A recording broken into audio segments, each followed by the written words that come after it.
दिल्ली के बाद पंजाब में प्रचंड बहुमत से सरकार बनाने के बाद आम आदमी पार्टी के हौसले बुलंद हैं और हर राज्य में प्रसार करने के लिए पार्टी हर भरकस कदम उठा रही है, सफलता भी मिल रही है। ताज़ा बात करूं तो मध्य प्रदेश में एक बड़ी जो है कामयाबी वो आम आदमी पार्टी को मिली है और ये सब कुछ शुरू हुआ जब पंजाब में एक प्रचंड जीत पार्टी को मिली और पंजाब के सूत्रधार माने जाते हैं डॉक्टर संदीप पाठक मेरे साथ बातचीत करने के लिए हैं। संदीप जी, क्या मध्य प्रदेश के दरवाजे खुल गए आपके लिए? निश्चित रूप से ये बहुत अच्छा परिणाम है और इससे कॉन्फिडेंस भी मिलता है, जनता को भी भरोसा होता है कि ये जीत सकते हैं। तो निश्चित रूप से आप सही कह रहे हैं। जो आप कह रहे हैं आवाज़ भी आ रही है, सेलिब्रेशन का मौका है। हाँ, सेलिब्रेशन तो बनता है उन सारे कार्यकर्ताओं के लिए जिन्होंने इतनी मेहनत की है, और सेलिब्रेशन तो बनता है। खुद सीएम गए थे रानी अग्रवाल के लिए प्रचार करने। जी, सीएम खुद गए थे, एक ही बार जा पाए थे, समय का अभाव था। बट एक बार विजिट करने के बाद और वहाँ के लोकल कार्यकर्ताओं ने भी, हमारी रानी अग्रवाल जी ने भी खूब मेहनत किया था, तो उसका परिणाम है। और सबसे इम्पॉर्टेंट चीज़ ये है कि जनता बदलाव चाह रही है और उनके पास पहले ऑप्शन नहीं थी, इस बार अब ऑप्शन है। केजरीवाल जी है, आम आदमी पार्टी है, तो जनता का काम आसान हो गया है। संदीप जी, अगर हम देखें, दिल्ली आपने कांग्रेस से जीती, पंजाब आपने कांग्रेस से जीती, भाजपा से आप गोवा में लड़े, उत्तराखंड में लगे, यूपी में लड़े, लेकिन वो नहीं हासिल कर पाए। अब मैं इसलिए पूछ रहा हूँ क्योंकि पंजाब में आपको चाणक्य माना गया, उसके बाद में आपको गुजरात और हिमाचल का जिम्मा भी दिया गया है, वहाँ भी सीधे तौर पर टक्कर आपकी भाजपा से ही है। अब बिल्कुल ठीक बात है, गुजरात में सीधे तौर पे टक्कर भाजपा से है और हिमाचल प्रदेश में भी सीधी टक्कर भारतीय जनता पार्टी से भी है। इससे पहले दिल्ली में भी भारतीय जनता पार्टी बहुत मजबूत थी। दिल्ली में ऐसा नहीं था कि सिर्फ कांग्रेस ही थी। तो भारतीय जनता पार्टी का जो हश्र यहाँ पे हुआ है वो हमने नहीं किया है हश्र। सत्ता आपने कांग्रेस से छीनी, दिल्ली में भी और पंजाब में भी। ये बिल्कुल सही बात है, ये बिल्कुल सही बात है। अगर आप ऐसे ही कह रहे हैं तो मैं आपको ये यकीन दिलाता हूँ कि आने वाले समय में आप बहुत बड़ा बदलाव देखेंगे गुजरात में और हिमाचल प्रदेश, दोनों जगह पर। अगर देखें तो दोनों जगह में है, प्राथमिकता पे क्या है, गुजरात या हिमाचल? देखो, आज के डेट पे अगर मैं प्राथमिकता कहूँ, मैं दोनों जगह का या तो प्रभारी या सह प्रभारी हूँ, हमारे लिए दोनों जगह प्राथमिकता है। सत्र शुरू हो रहा है और आपका ये पहला सत्र होगा।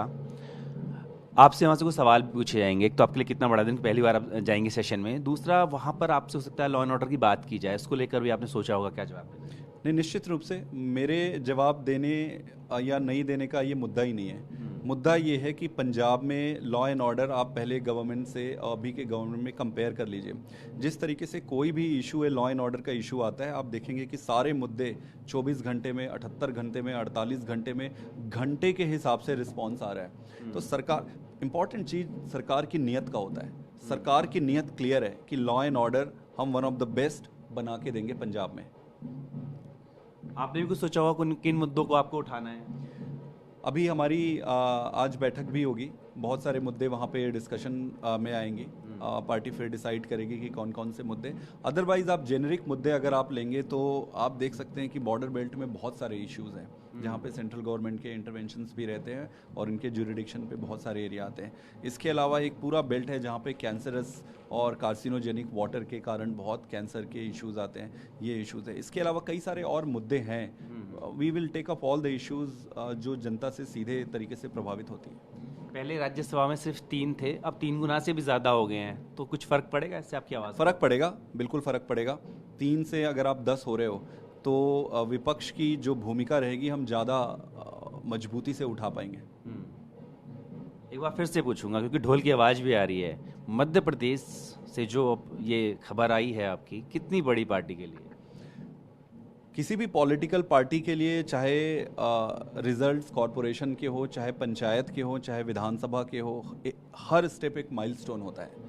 और आम आदमी पार्टी के लिए ये एक एंट्री गेट है मध्य प्रदेश में। इससे कॉन्फिडेंस में बहुत ज़्यादा फ़र्क पड़ेगा, कार्यकर्ताओं के भी और जनता के भी। तो मैं कॉन्फिडेंटली ये कह सकता हूँ कि ये शुरुआत है, ये जस्ट बिगनिंग है। बहुत ऐसे चौंकाने वाले नतीजे आने वाले हैं और वो हम नहीं करने वाले हैं, वो जनता करने वाली है। जनता को अब बदलाव चाहिए। जहाँ जहाँ उनको ऑल्टरनेट पॉलिटिक्स मिलेगा, जहाँ जहाँ पॉलिटिकल पार्टी जैसे आम आदमी पार्टी जहाँ जहाँ जाते जाएगी, वहाँ वहाँ पे इस तरीके के अनप्रेसिडेंटेड रिजल्ट्स आते जाएंगे। और हमारी पार्टी के लिए आज बहुत खुशी का दिन है कि हम मध्य प्रदेश में आज एंट्री किए। एक ऐसी रिजल्विंग सिचुएशन हमने पंजाब में देखी थी। पंजाब के चुनाव से पहले चंडीगढ़ निकाय चुनाव में आपको बड़ी सफलता मिली थी, उसके बाद जो पंजाब में दिखा, क्या उस तरफ कुछ संकेत है? नहीं, निश्चित रूप से चंडीगढ़ में काफ़ी अच्छा रिजल्ट आया था और उसके बाद फिर पंजाब के नतीजे आए तो फ़र्क तो पड़ता है। देखो, अगर आप जनता को कॉन्फिडेंस की बात रहती है, जनता को बदलाव चाहिए, करेक्ट, बट जनता को कॉन्फिडेंस भी आना चाहिए कि यार ये जीत सकते हैं, ये कुछ कर सकते हैं। और एक दो ऐसे नतीजे आने से फिर जनता को ये लगती है कि हाँ ये जीत सकते हैं। और इसके अलावा आपके जो कैडर होती है, कार्यकर्ता होते हैं, उनके मॉरल में बहुत ज़्यादा बूस्ट मिलता है। तो इसका फ़र्क तो पड़ता है। ये फिर कॉम्प्रिहेंसिव तरीके से सारी चीज़ें कंसोलिडेट होती है और एक फिर रिजल्ट जो थ्रो करती है वो बहुत लोगों को फिर चौंकाती है। तो मध्य प्रदेश हमारे लिए बहुत इम्पॉर्टेंट है और हम बहुत खुश हैं। बात करने शुक्रिया। तो डॉक्टर संदीप पाठक, जो कि आम आदमी पार्टी के पंजाब से राज्यसभा सांसद हैं, और पंजाब के बाद जो है जिस तरीके से देखने को मिला कि मध्य प्रदेश में निकाय चुनाव में पार्टी की सिंगरौली से मेयर की उम्मीदवार थी रानी अग्रवाल, वो जीती हैं। इसको वो एक एंट्री गेट मान रहे हैं कि मध्य प्रदेश में भी पार्टी के लिए दरवाजे खुले हैं और आने वाले वक्त में जो परिणाम है वो आम आदमी पार्टी के पक्ष में जाएंगे, ऐसा उनका भरोसा है। मुनीष भल्ला के साथ जितेंद्र भाटी, टीवी 9 भारतवर्ष, दिल्ली।